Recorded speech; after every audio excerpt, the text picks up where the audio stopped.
आदित्य ठाकरे यांनी भाजपवर टीका केली।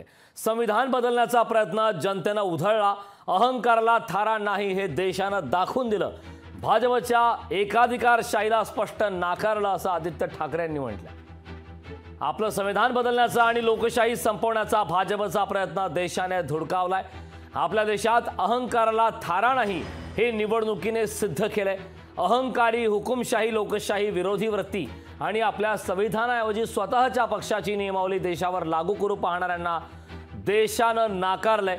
दोनदा मिळवलेल्या बहुमतानंतर 240 वर आलेला आकडा म्हणजे जनतेच्या भाजपच्या एकाधिकारशाहीला दिलेला स्पष्ट नकार आहे। महाराष्ट्रात भाजपने आपले राज्य लुटले, महाराष्ट्राची आर्थिक ताकद, महाराष्ट्राचा स्वाभिमान संपवण्याचा प्रयत्न केला, अशा महाराष्ट्र विरोधी भाजपला महाराष्ट्रातील मतदारांनी नाकारले आणि यावर्षी याची पुनरावृत्ती नक्कीच होणार। इंडिया आघाडीच्या सर्व मतदारांसाठी असं देखील त्यांनी लिहिलंय। आदित्य ठाकरेंनी काय ट्विट केलं पाहूयात। आपलं संविधान बदलण्याचा आणि लोकशाही संपवण्याचा भाजपचा प्रयत्न देशाने धुडकावलाय असं शिवसेना उद्धव बाळासाहेब ठाकरे पक्षाचे आमदार आणि नेते आदित्य ठाकरे यांनी हे ट्विट केलेलं आहे। आपल्या देशात अहंकाराला थारा नाही हे निवडणुकीने सिद्ध केलंय।